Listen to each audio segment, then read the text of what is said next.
Greetings YouTube, time for another bargain video.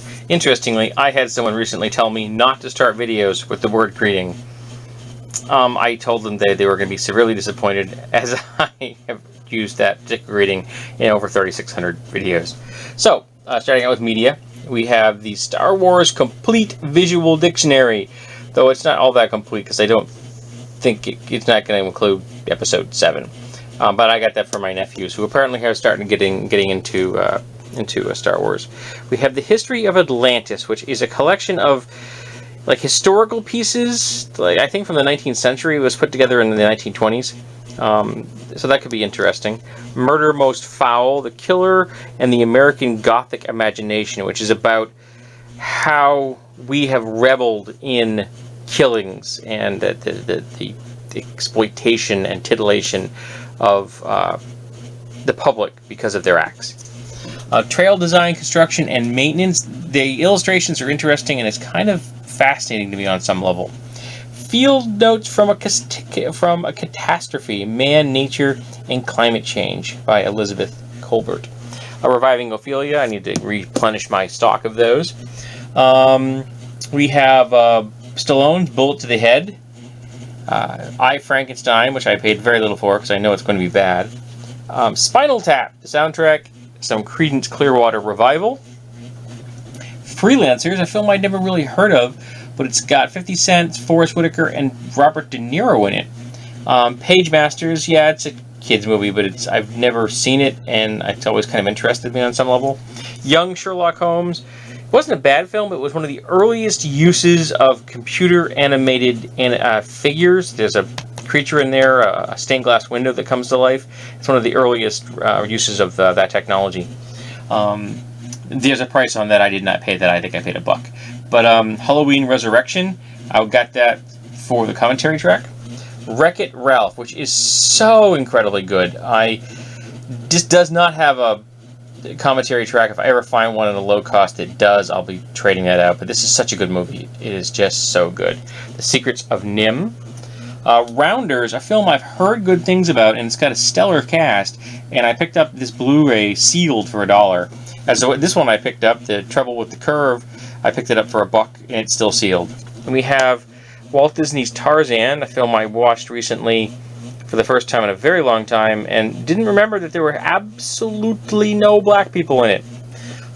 Solitary Man, The American President, Olympus Has Fallen, which is a very silly film, and one more I don't want to put in the next section, Dead Man's Walk, which is a Western. I have kind of fondness for Westerns. So next we go on to more general things. On section 2, this is a reproduction of a Williamsburg, Virginia cookie mold. And this is made out of solid aluminum. It's about a 1/4 inch thick, and you can actually cook with it if you so choose. And I actually thought it'd be cool to make cookies with it, but also, though I am preference to sugar cookies than gingerbread cookies, but also because it would be an interesting wall art in my kitchen, and it's a really nice shape. It's quite pleasant. We have a couple of bags. This is a Future Dice bag, which is interesting, kind of party-colored leathers. I kind of like this one. I paid a little more for this than I normally do, but I like the bag, and I felt that it needed a home and a use. Then we have a small purse for my wife. She wanted something that was just big enough to hold her phone and her wallet. So this is about that size, and it's from Simple Sacks in Conway, New Hampshire. I found that at a thrift store for $1. Then we have a Star Wars set, which I picked up for $5 at a yard sale. I may just build this, think it's cool, take it apart, and get rid of it. Like, donate it or give it to a friend or something. But I haven't played with a set this large in quite a while, so that could be fun. And we have Pass the Pigs, which is actually a You Roll Pigs game, which made me smile. This is obviously some kind of corporate gift. It's a 5-in-1 flashlight. I haven't had a chance to look at it. I'm going to probably open that on a video. I picked it up for $1 at an estate sale. We have a cedar box, which I picked up. It needs to be cleaned up a little bit, but I'm going to use it as a gift box for a friend. And again, it was dirt cheap at a yard sale. We have a hand mirror, which needs a little bit of cleaning, but I liked the woods they used here. And so I figured that would make a nice gift for someone. I don't know who yet, but it was a reasonable price, and I like well done wood art. We have a bottle opener that says Boston on it. So we're going to put that in the kitchen. And then we have a stone heart with a hippo on it. I handed it to my wife and I said, because I love you as much as a hippo. And no, I don't know what that means, but I thought it was cute. We have a skeleton. I picked this up at a flea market for $2. It's fully articulated, elbow, wrist. Well, not fully because the fingers don't move, but a wrist and an elbow. And I'll continue to use that at Halloween. I may also use it in, just some kind of funky art for fun. I don't know. We'll see what I do with that. We have this, which is a cross section or a piece of a railroad tie. And it's actually very well, you can actually see the striations. They used a circular saw to cut this off. And I picked it up, well, it was interesting, it was only $1. But I think I can use it to bend things over, use it as a mandrel to bend things and shape things. Not steel, but other things, like aluminum and brass and things like that. So that was kind of cool. Also, it would make an interesting small hammer if you had a very narrow, specific place you needed to hit something. You could probably use that. We have this, which is a bronze foo dog. And I liked it because the legs actually they're not one cast as one piece. Somebody went to a considerable effort to make this 4 separate legs. It's cast in bronze. It's probably just a tourist piece, but I picked it up at a flea market for $5, and it's got a wonderful heft to it. It really is bronze. I thought that was kind of cool. We have a collection of cryptological creatures, which will be in a future video, because some of them are really well scaled to 25mm miniatures. And we have a stud finder. I have a stud finder now, but it doesn't work very well. This one does, and I only paid $3 for it. Actually less than that, because it was 60% off when I was there. So, just stud finder. My wife was looking for one. And we have a Pika 3-in-1 rechargeable lantern. I got that for 35% off. We have 3 craft belts. I'll be using these as straps for shields or something, webbing, things like that. I picked all 3 of those up for $1. Then we have an organizational container, which I picked up for $2 at a thrift shop. And I think I can get everything else into the last section. Here we have the Zip Jetboil portable stove. We got that at a 35% discount.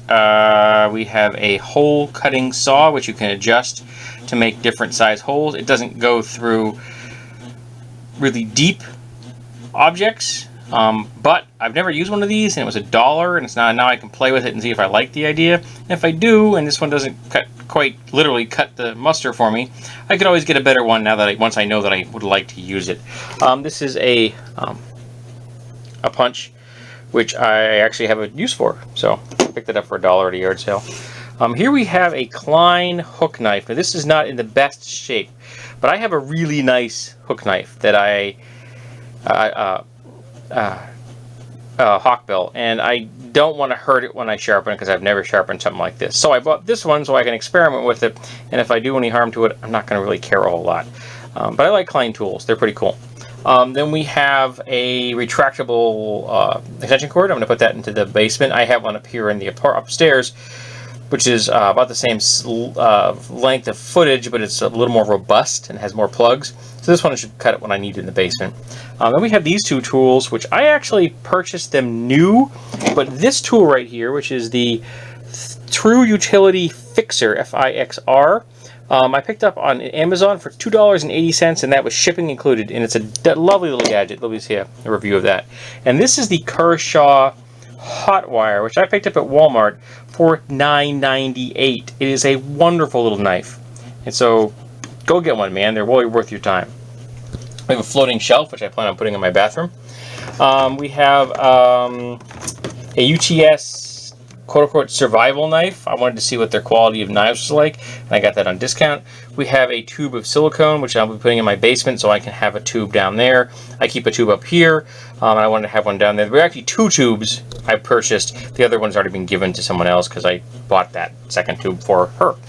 We have 2 new clamps, which I paid a total of $6 for 2 clamps.